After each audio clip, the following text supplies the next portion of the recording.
Hello everyone, welcome to the channel. Today we're buying something new. Stay tuned, guess down below. Let's go.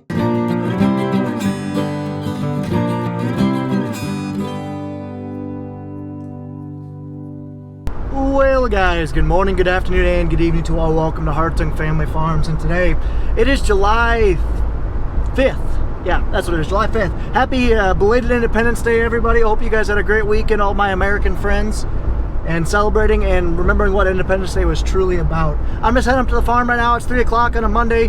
I am off work today because the 4th fell on a Sunday. My company, John Deere, observed Independence Day today, so I got today off. So I'm just heading up to the farm, see what's going on. I believe they're cutting hay right now. Pat's spraying soybeans. He's just got all the soybeans sprayed around the main farm. We're starting your second crop cutting of hay, and things are really growing. We could definitely use a rain, but we're not in bad a shape as the guys to our north and west. Like guys like in central Iowa, western Iowa, Dakotas, Minnesota, those guys are really in dire need of some rain. We've caught some rains. We've been pretty fortunate around here, so the crop's looking pretty good, but a lot can happen. I mean, this time of year we had a great growing year last year until August 10th came, and you guys know that. Card to that video right here when we had the derecho go through. So yeah, anything can happen at any point, so we're just gonna keep going along as it is. But I'm heading to the farm today. I'm actually not gonna help out. I'm gonna steal a truck, and I'm gonna go hopefully go look at something and potentially buy something. So comment down below, what do you guys think that we could buy that I need with a truck? I don't know, interesting. I haven't talked about it ever, but I've been doing some number crunching and some math, and I'll get into those a little bit later if we end up buying it. But yeah, it has something to do with our hay operation, and it's something that my dad and I would personally buy. So comment down below, what do you guys think? Anyway, let's head up to the farm. All that green crop, grow, grow, grow. Just past Pat's place. Actually looks like neighbors put up a couple of bags of hay here. They just got their second cutting done. But that is Pat's place. Say that 3 times fast. Past Pat's place. But we just, our latest beans that we planted, card to that video right here where we got Nathan was finishing planting them. Those are our latest beans because we always pick a bean field to finish planting late. We just haul a lot of manure on there. Those beans are about 6 inches tall, and there was a lot of volunteer corn on there, and I mean a lot. It also looked like there was a little bit of chemical damage to them too, so that's kind of interesting. But we'll see what happens there. I haven't heard anything about them yet. But I'm just getting up to the farm, and I don't see the sprayer going. It's a little bit windy today, so he might not be running right now, but we'll get up to the farm, see what's going on, grab a pickup, and head north. Well, I'm kind of surprised. You can kind of see how breezy it is, but Pat is just heading out with the load and the sprayer. And Nathan's right there cutting hay out back at Butch's. Right there. So it must not be too windy. Hi, cows. Hi, nosies. How you guys doing? How you critters doing today? So I just got the phone with Pat. Hi there, guys. He's just got 15 acres of spray back there, and then he's actually going to be done with beans around home. So he's just going to go finish them real quick. I'm going to hop in the pickup, the good pickup, grab a couple things, then I'm going to head north. Gassing up. Kind of see the cows because it's a hot day. It's 90 degrees out. A lot of the times what the cows will do, we have a little bit of this kind of essentially just a sewage backup. We got a little drainage pond right there. We let it back up in the yard a little ways. And the cows use that to stay cool. And they also got the shed over there. And they just use shade and water to stay cool as much as possible. Because like I said, it's 90 degrees out. But Nathan's out back cutting hay. He's going to cut all the hay around the farm today, and I think he's going to cut up north tomorrow. Try to get 2 days worth of hay cutting in, and then the next day they'll start raking and baling. So I might hopefully be able to get up here and help him out with that. And Pat's going to get spraying. He's got probably a week's worth of spraying to do. Hopefully he can knock out everything because it's getting a little late to be spraying beans. We like to have the beans sprayed by now, but yeah, it is what it is. Checking in here, see what all tools I got, because I might need some tools for this, which I got some tools that'll work. And you get some twine. All these are hints, guys. If you get them, guess the comment down below what I might be getting. Sounds like we're just about out of gas.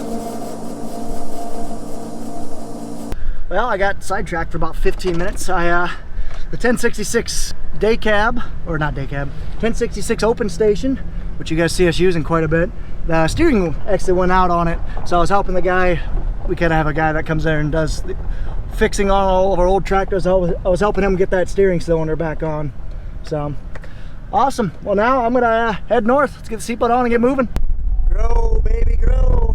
Here's our beans that are furthest along. They're all canopied. Liberty's working well. Hardly any volunteer corn. That's what I like to see. looks fantastic. This corn is tall, probably 6, 7, 8 feet tall. Looking good. Wouldn't surprise me if it's tasseling next week. There's Hartung. They don't have all their spray rigs are back, so they're not spraying today. Let's go for a nice little drive, see what we can see. So I'm just west of Dubuque, in between Farley and Piasta. I'm actually just going by Epworth, and you could definitely tell there's a noticeable line on how dry things are up here compared to back home. I mean, the beans are, instead of like a nice rich dark green, they're kind of like a pale green, and the corn's much more cupped, especially during this time of day after the heated day. So yeah, they're definitely a little bit drier up this way, and we could all use some rain. Pretty much the entire upper Midwest could use some rain pretty bad. Because I know the farther north and west you go, the worse it gets. And that's definitely true from our place to Dubuque, essentially. Just getting off on exit 282 on Highway 20. Crops look a little bit better around here. Might have been just a dry patch over there, but crops I've been seeing right now, the corn's been pretty decent. Soybeans don't look too bad. And I actually just found out that a good buddy of mine is going to be meeting me there. He's going to be kind of showing me around. You guys have probably heard of him. If you haven't, you guys definitely should. But last chance to guess we'll be pulling home, hopefully. If everything looks right, goes right. Excuse me. Oh, that truck looks familiar. Early 2000s Dodge. Neat. So here we are. Pulling into this little, I wouldn't call it a dealership or whatnot, but that's what I'm looking at. Bale mover. So let's go take a look with a good friend, Carl. All right, you ready? Yeah. You ready for this?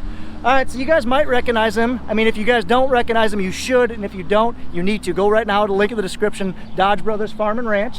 But this is Carl Dodge. Yeah, what exactly have they been doing if they haven't been watching me? That's exactly it. Like, I really don't know. If you watch me, even if you don't watch me, you need to watch him. But anyway, so where are we at, Carl? What are we doing? We are at the dealership here east of Manchester, Iowa. Ron's looking at a bale trailer, and he's also being extremely tall. Do you guys know how tall Ron is? He's tall.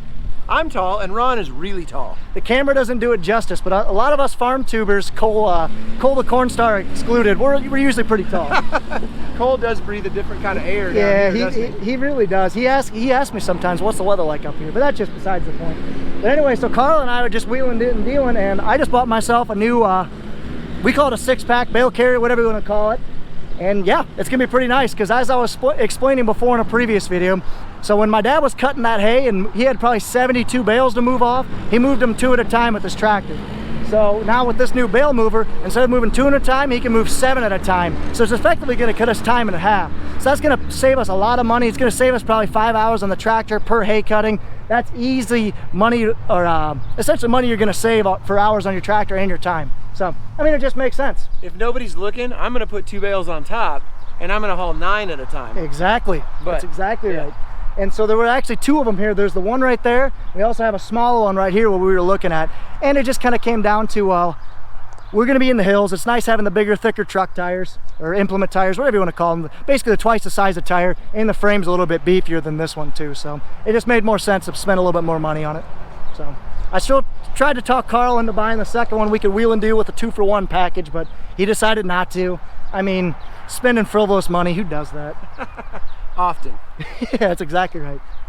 Anything you want to say, Carl? To the people, to the world of Hartung Family Farms? Don't let the world get you down. Don't get discouraged. Keep your chin up and keep eating beef. This guy, I knew I liked him. We also have a little pooch right here. Hi, pooch. Just like Max back home, she's a blue heeler. Forget her name though. Tame one.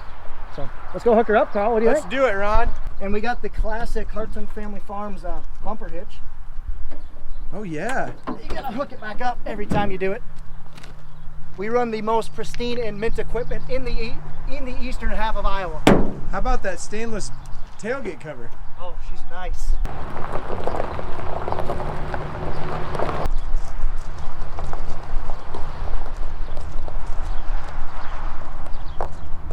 Sweet.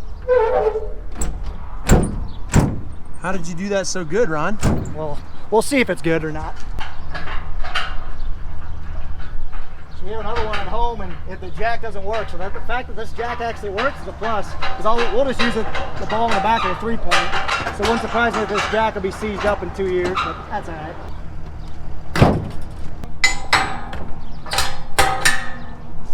Now you got the fun part, the gut-wrenching part. Yeah? Gotta write the check. The check writing? Yep. Unless, Carl, you want to spot me on this one. Well, maybe next time, Ron. Maybe next time I'll take you up on that. Well, there we are. Got it on the back, gonna pull her home. Huge shout out to Carl Dodge. He went and looked at this thing for me this morning. See you later, bud. He went and looked at it for me this morning. Saved me the 2-hour trip up here. So big shout out and thanks to Carl. If you guys, like I said, I'm being serious. He's got a great YouTube channel, phenomenal spokesman, great editor. You guys really need to check him out. Link will be down in the description. So let's pull this thing home and hopefully have an uneventful pull home. We shall see.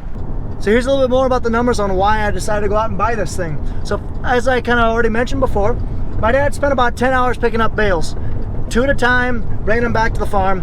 Whereas opposed to if he had something like this, I'm equating it would take him about half the time because it would be well under cutting his trips into by a third, but there is some time loading up and unloading that. So we'll just say it cuts his time into half. And what that does, if he cuts that 5 hours of loading time, or that 10 hours loading time down to 5, that's gonna save my dad time, which is pretty valuable, but it's also gonna save hours on our tractor. If we wanna break it down to the cost per hour of our tractor, it's gonna, let's just say roughly $50 an hour. That's about roughly what it's gonna cost. So if we save 5 hours per hay cutting, so 50 hours, or sorry, 5 times 50, it's $250 per hay cutting. It's only gonna take us 2 years to pay back this. Let alone, this is gonna be nice because there's even gonna be times where the farm's gonna be able to use this, which is invaluable for moving hay. We can definitely stick this thing behind a pickup truck to move hay long distances. It's not gonna be quick by any means, but it's gonna be quicker than a tractor. And it's gonna be cheaper than using it with a tractor. So bottom line, this is a very good purchase for us. It was 2,300 bucks, so it's only gonna take us roughly 2 years to pay this thing back, which is fantastic for us. So yeah, that's a little bit on the why I decided to go out and buy this thing, to drive basically an hour and a half to go get it. So hopefully it works out for us. We'll let you guys know. But yeah, this is our new purchase, a 6-pack bale mover. We'll just call it the 6-pack. And I'm going down the road right now about 40 miles an hour. It's got the truck tires on it. It probably could go highway speed, but I definitely don't want it to go highway speed. I got 3 hours before it gets dark. Really, there's no need for me to rush. I'll get home in about an hour going 40 miles an hour, so no big deal to me. I'm just gonna putz home. So I'm just gonna pull off on the side of the road here. Went about 12 miles down the road. So I'm just gonna go out and check bearings, check the tires, make sure everything's holding together fine while I got some time here. And just make sure I'll have the road back relatively uneventful. So I hope at least. We put new grease in the bearings before we headed out, so I should be good, but I'm just gonna go out and check the bearings, make sure they're good. That one's good. Perfect, they're both good.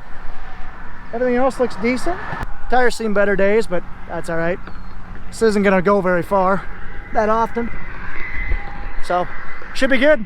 Grease was a little bit on the warm side, or sorry. Grease was just getting warm. It still wasn't nowhere near hot to the touch, but so we should be good to go. Let's keep rolling home. I'll probably check it in another probably 20 miles. I'll go out and check it again. So just east of Farley here, there's a decent sized equipment dealer. It's just like a random equipment kind of dealer. Anybody guys done any equipment with these? Any deals with these guys? CJ Beeps Equipment. They got quite a bit of stuff on there. They even got a JCB. You don't see a lot of fast tracks around. Combines, tractors, choppers, you name it, they got it. It's impressive. Fun fact, right there, that building just west of Dubuque here, it's Campso Tracks. They make all the tracks for the Deere RT and RX. Pretty neat. These I believe they do. Checking the bearings again. Same temperature on this side, so that's good. Went another 20 miles and no change. Do you notice the inside of this tire is a little bit worn, but again, for what it'll be doing, it's all right. And no change on that one too, so we're good to go. Let's keep going. I saw a square baler a couple miles back. There's a guy in a Massey and a round baler. And looks like some wheat, some weedy wheat coming in, or rye, whatever that is. Good looking hay over there. Well, this is new. So there's a llama farm up ahead, about a quarter mile ahead of this, and whoever this is putting in some big building. Peace. Just kidding, the llama farm's like a couple miles back that way, so I'm not sure who's building that, but either way, it's gonna be a big building. Square baling, Man, I do not miss doing that. I haven't done that in a couple years. I lied to you again. Lied to a lie. There's a llama farm. And a nice Oliver. Llamas or alpacas, but there goes a couple. There's some couple. And there they all are on that hillside. Cool. I got worried because I literally just smelled something burning. Like literally got really worried. But I don't smell it anymore. And those haven't gotten any hotter whatsoever. Neither is that one. So the hubs are good, bearings are good. So I think we're fine. Must have been just something I smelled when I crested the hill, but either way, that kind of gave me a big scare. And here we are. We made it back home. Took about an hour and a half to get here. 50 or so miles. And we made it. That's good to hear. Cows are out in the pasture. That's great to see.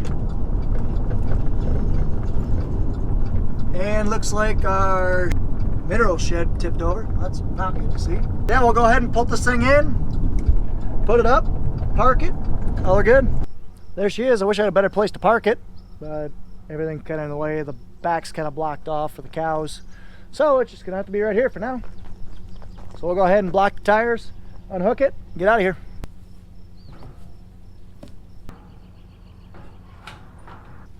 I'm gonna grab one more block just to be sure.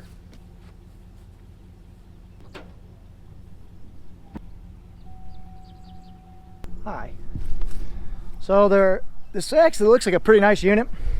There is a hairline crack, stress fracture happening right here, and same on the other side. So I think what we're gonna do is we're actually gonna bring this thing into the welding shop. Just put like a big old gusset here, here to there, just to kind of really stiffen that up. More than likely that's probably what we'll end up doing. And then same on the other side. And other than that, I think it's pretty much road ready. The bearings look good. I mean, the tires made it the whole way, so that's good. Hi, kitty. The only thing I'm curious about is, what do you guys think? Do you think we need to brace these beams more for the bales? So right now, all that's holding them in is it's welded across the bottom, and you got gussets in there, and you got this little itty bitty baby gusset on each side. That's it. Nothing else holding out that cantilevered load. So what I'm wondering is, do I need to basically stick a rod from the top of the beam to about, I don't know, a foot down on each leg just to kind of help give it some more support? I don't know. What do you guys think? That's what I'm toying around with. I'll see what the welding guy thinks, but we'll see. But anyway, you guys got any suggestions? Put them in the comments down below.